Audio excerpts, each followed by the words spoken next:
Let me start by recognizing the chair of the Governing Council of the University of Limpopo, the Vice Chancellor of the university, members of the council, senior academics here present, the clergy who are here present, the students and other distinguished guests, and the family of the late Abraham Tiro for inviting me on this 8th day of the month of December 2017 to deliver the 5th memorial lecture. And it's also fitting that in absentia, I should acknowledge the men who have had the honor and privilege of delivering the previous memorial lectures. It gladdens my heart that today we are assembled here to remember a young man whose life was cut short on the first day of February 1974 at the tender age of 29 years.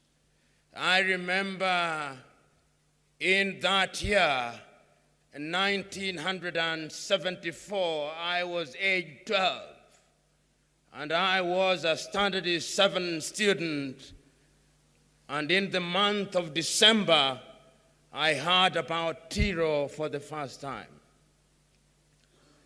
It is noteworthy as we remember Tiro today and as we celebrate him, that his life is marked by several monumental milestones. In 1945, the year of his birth, the international community sat down in San Francisco in the United States of America to create the United States Organization. At that time, almost all African countries were under the colonial yoke, except Sierra Leone, Liberia, and Ethiopia. 3 years later, those of you will remember, under the patronage of Hendrik Verwoerd, the most pernicious regimes of color differentiation amongst men was instituted in this country. You will also remember that at that time, the international community was already beginning to recognize that the entire colonial project was a project that was inimical to human civilization. We will remember that a few years in 1957, the great Ghanaian Diosaghiefo Kwame Nkrumah, speaking on the day of the independence of Ghana, was as passionate as he was eloquent in saying that Africa had to seek first the political kingdom and the rest would be given unto them. Unfortunately, we sought and obtained the political kingdom, but there is still a debate as to whether the rest has been given unto us or whether we have used our capacity to give us the rest. So today we are gathered here to commemorate a young man whose life was cut short in the most brutal manner that any man can die. For the family, the video merely awakens old memories, and perhaps it is a day to mourn again. But the question that one must ask Are men like Tiro to be mourned? And my submission is that such men are never mourned. Such men are celebrated. Such men never die. It is the great Mahatma Gandhi who said several years ago, when he was confronting the colonial powers, that they may torture your body, even take away your life, but they can never kill your ideas. That is why today we are able to say that old soldiers never die. And such a soldier is Abraham Tiro, in whose memory we are here present. But this land of South Africa is also a land of other great people. And therefore, when we are assembled here today, we must remember those others who are his comrades in arms. We must remind ourselves that this land has given us great leaders, such as the great Albert Lutuli. We must remember them today. We must remember that this land has given us great leaders such as Nelson Mandela. We must remember them today. We must also remind ourselves that this is a land that has given us leaders such as Bantu Stephen Biko and Chris Hani and Albertina Sisulu and Walter Sisulu and Ahmed Kathrada and many other leaders who have served the world. We must remember that today. We must also remember that the others who are still alive and well. We must remember and celebrate men and women such as Desmond Mpilo Tutu. We must remember them today because the work that was started by the likes of Abraham Tiro is the work that they continued in the realization that the struggle against evil is a relay race where one generation passes over the torch to another generation. We must ask ourselves, however, now that we are celebrating Tiro, did he die in vain? When on that 29th day of April in the year 1972, aged only 27, young men and women in his student council asked him to deliver a speech at the University of the North. He touched things that were way beyond his age. He interrogated his audience on that day. He asked them, this education system that you are giving us, does the world know the differentiation of education? He posed. He asked his audience on that day, in the United States of America, do they have education for the Negroes? Do they have education for the American Indians? Do they have education for the Caucasians? Why is it that in this country we have education for the Bantus? Why is it that we have education for the Caucasians? He posed the question. His audience did not take it kindly. Several years down the line, those questions are valid. Those of us who are familiar with the structures of pernicious regimes such as the apartheid regime may very well say that in the 1990s, you South Africans, with the assistance of the rest of Africa, succeeded in exorcising the ghost of apartheid. But is there a possibility that apartheid is still alive and well in other forms? Is there a possibility that apartheid is still alive and well? Is there a possibility that those desires of Tiro and other comrades in arms has never been met? Is there a possibility that the education that we provide in South Africa is not uniform? Is there a possibility that we still have apartheid in our education, not only in South Africa, but in the rest of Africa? Is there a possibility that we still have apartheid in our hospitals? Is there a possibility? Is there a possibility that we still have apartheid in our public sector? Is there such a possibility? Is there a possibility that we still have apartheid in our economic sector? Is it possible that we never succeeded in exorcising these ghosts? Is there a possibility that indeed Tiro was right in posing the question, do we have a fair deal? Do we have a fair deal for the young men and women who are in Port Elizabeth? Do they have a fair deal? Is there a fair deal for those who are massacred in Marikana? Is there a fair deal for those who are working in the farms in the Western Cape? Is there a fair deal for the blacks who are in the Orange Free State? Is there a fair deal for South Africans several years after Tiro was taken by his maker? In other words, when we are assembled here today, Tiro poses several questions to us. And those questions are not only valid to the South Africans who are here present, those questions are valid to the entire continent of Africa. Because the entire continent of Africa continues to punch below our political and economic weight. This continent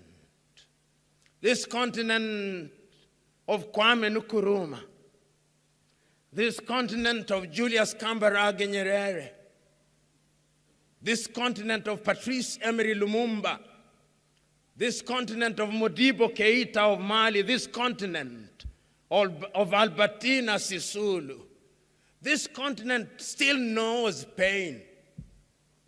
This continent still knows hunger and famine. This continent still knows conflict.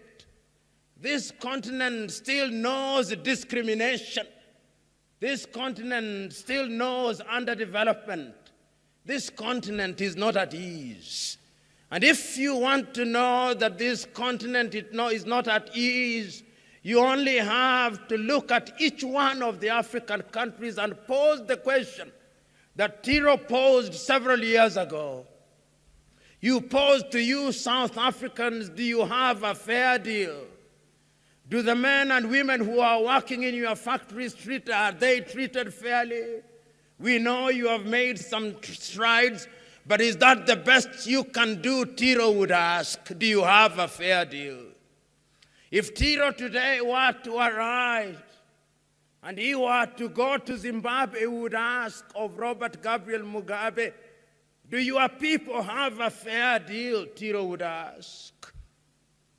Tiro would go to Mozambique and he would ask in Maputo, do you Mozambicans have a fair deal? And he would move before he goes to other African countries. He would go to Lesotho and Swaziland and ask them, do you have a fair deal? And he would not stop there. He would go to Namibia and ask of the president and the people of Namibia, do you have a fair deal? He would go to Angola and ask them, we know you have oil in Angola. Is it for the benefit of the Angolans or the Portuguese? He would not stop there. He would move a little to Equatorial Guinea and ask them, we know that you have the highest per capita income in Africa, but is that per capita income the result of voodoo economics, where it is concentrated only in the hands of a few? He would ask, and he would not stop there. He would go to Malawi and Zambia, and he would ask,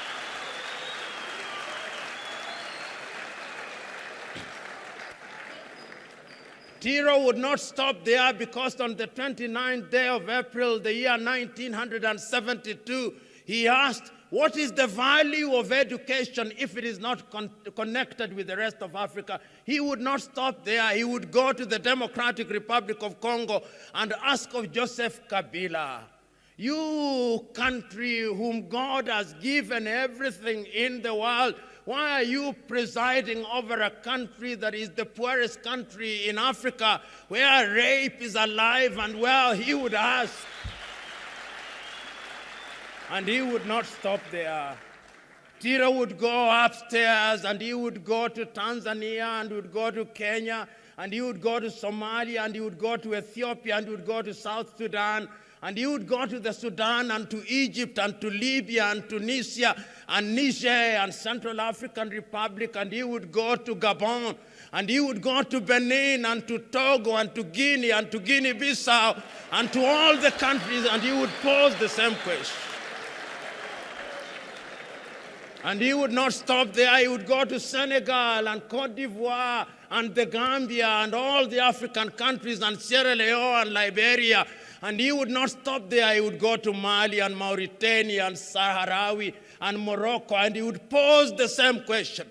So today, when we are assembled here in the memory of a man such as that, the question that we must pose to ourselves: are we children of a lesser God? Are we children of a lesser God that endowed with the resources that we have? The dreams of Abraham Tiro have never been satisfied. What will we tell Tiro? You served in the SRC with Tiro. What will you tell him? When his torch was extinguished, have you carried the torch with dignity? You members of his family who lose him and miss him the most, have you kept his torch alive and well? You who knew him through history, have you kept his spirit alive? You who loved him, what are you doing to keep the agenda? How many Tiros have been born? Because Tiro never died. Because all soldiers never died. Is his spirit alive and well? Are we doing something about our education that will make Tiro proud? Or we have schools and we are miseducated in those schools?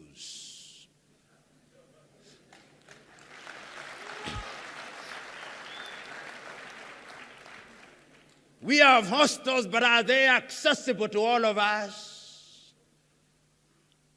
We have farms, but do we eat what we deserve? We have young men and women who want to be engaged in gainful employment. Is it possible that the monster of corruption is standing in the way of Abraham Tiro? Is there a possibility that while Tiro tells us to be warriors for truth, we have made lies and greed our creed? Is it possible that we are betraying Tiro, Abraham, by doing things that we ought not to do? Is it possible that we are giving away our resources for which Tiro died at age 29?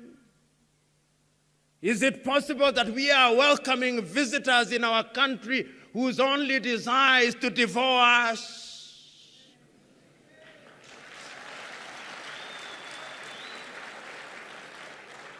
Is it possible that we are abandoning our houses to men and women whose only agenda is to decimate us? Oh, Tiro, look at this audience. This audience of your fellow South Africans, now liberated from the chains of apartheid. When you died, South Africa was not free. On that February day when you died, Tiro, Nelson Mandela was still at the Robben Islands. So was Walter Sisulu, so was Chris Hani. And there were others like Robert Sobukwe and other great South Africans. They were still there. In the 1990s, your country was liberated. Your country now claims to be free. But Tiro, what are they free from?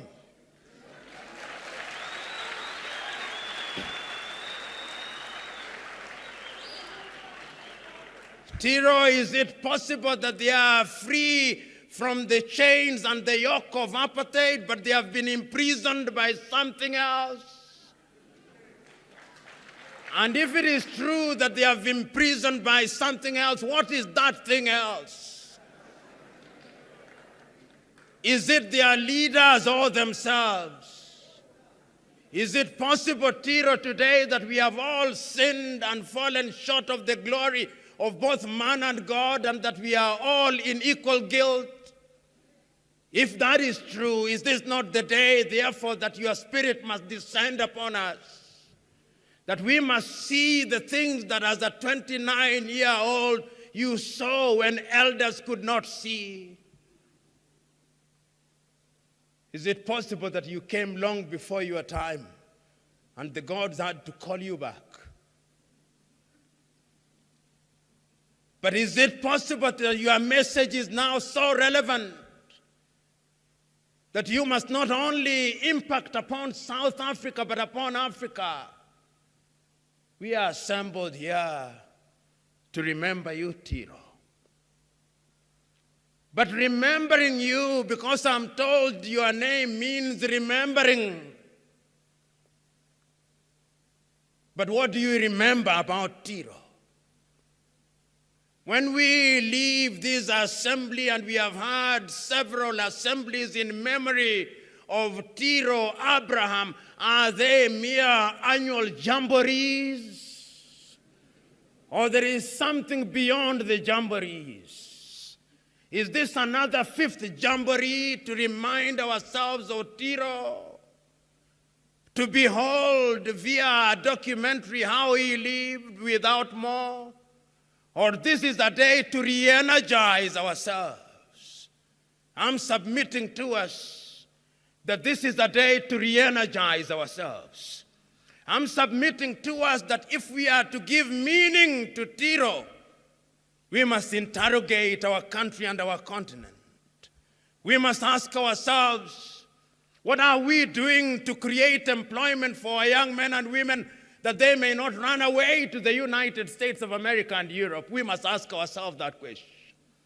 We must ask ourselves, what are we doing to ensure that our young men and women, upon graduation from the universities, have opportunities for employment for those who desire to be employed, and opportunities for creativity and innovation for those who desire to create and innovate?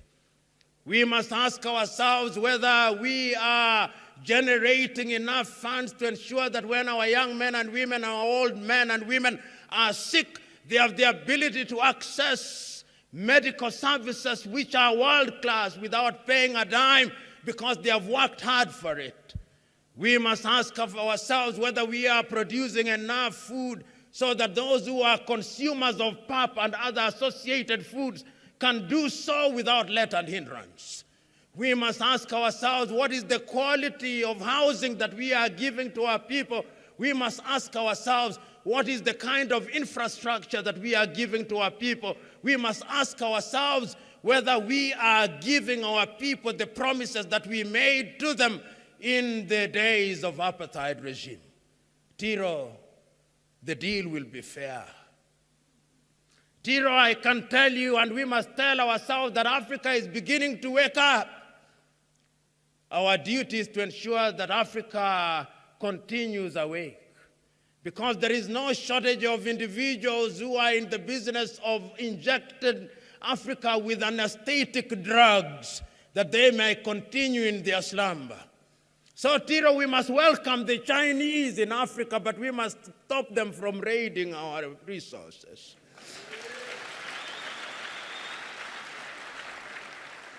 Tiro, we must remind ourselves that there are three ways of being at the dinner table. You can be at the dinner table as a diner, as a waiter of food to be eaten. Africans have been at the dinner table as food for too long. Time has come that we must sit at the dinner table of civilization as diners. Tiro, we must remind ourselves that time has come that when our leaders are invited to international gatherings, they are not there merely for photo sessions, but as true participants in the agenda of determining what the world is all about. Tiro, we must remind ourselves that when we are in international organizations, we must not only be allowed to sit by dint of tokenism, but we must be substantive participants in the agenda of life. We are not children of a lesser God. We are not children of a lesser God. But we must also remind ourselves that we must apply effort in the things that require effort. We must not be persuaded, or we must not allow ourselves to persuade ourselves that without any effort on our part, we can get the things that we desire without work. We must work. There is no voodoo economics. There is no abracadabra and lo and behold, rabbits coming out of hats. We must remember that the divine instruction was, by the sweat of thy brow. Oh, it is not lost on me that we have a bishop here. It is not lost on me that even if one wanted to be spiritual about these things, we must have clarity of mind. Oh, dear bishop, is it not God who said through Elijah, do not waver between two opinions. Choose you now whom you want to serve.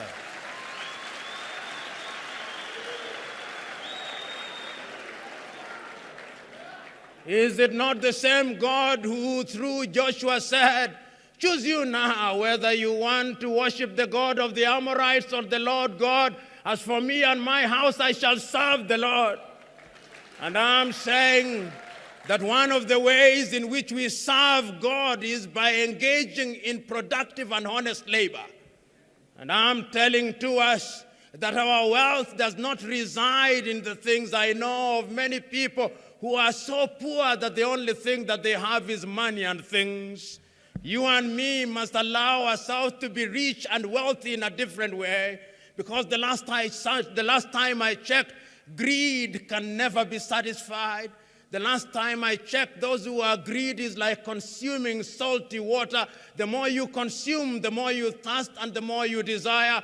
Tiro, we are saying that time has come for Africans to liberate themselves. And I have a report to give to you, Tiro, on this 5th anniversary on which we remember you. There are countries that are beginning to move in a useful direction. Even your own South Africa, despite and in spite all the problems they are still the largest economy in Africa. They are moving in some direction. Our only prayer is that they must continue moving forward, even if the pace is slow. Your country is not in a bad place. Tiro, it is not only South Africa that is beginning to see a fair deal. The neighborhood in Botswana is beginning to move in the right direction. We know we have problems in Lesotho and Swaziland, but big brother South Africa will sort out those, Tiro.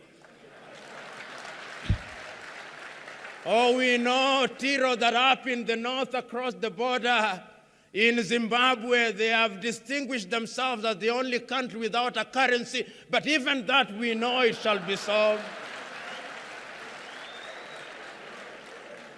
And Tiro, the story is not only good in the southern part of Africa, in the eastern part of Africa, my own country, Kenya, is not doing too badly.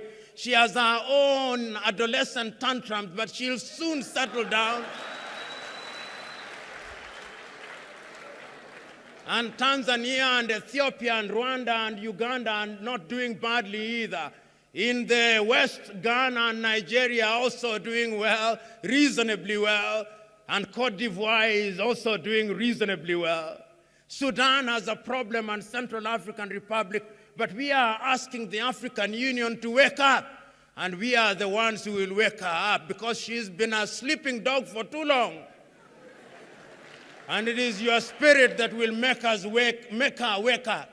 So, Tiro, today, when we remember you, you who are born and died young, when we remember you, you who are born and died violently, you died a good death. For history has shown us that the man whom God loves died violently. Did Christ not die violently? Did the great Mahatma Gandhi not die violently? Did Nkrumah not die in great pain? You died the death of brave men, and that is why you never die. So Tiro, today, we are here to give meaning to what the South Africans sometimes shout about without much thought. We are here to give meaning to the shout Amandla, that Amandla may have a suitable response. Amandla! Maibuye! Maibuye! Amandla! Amandla!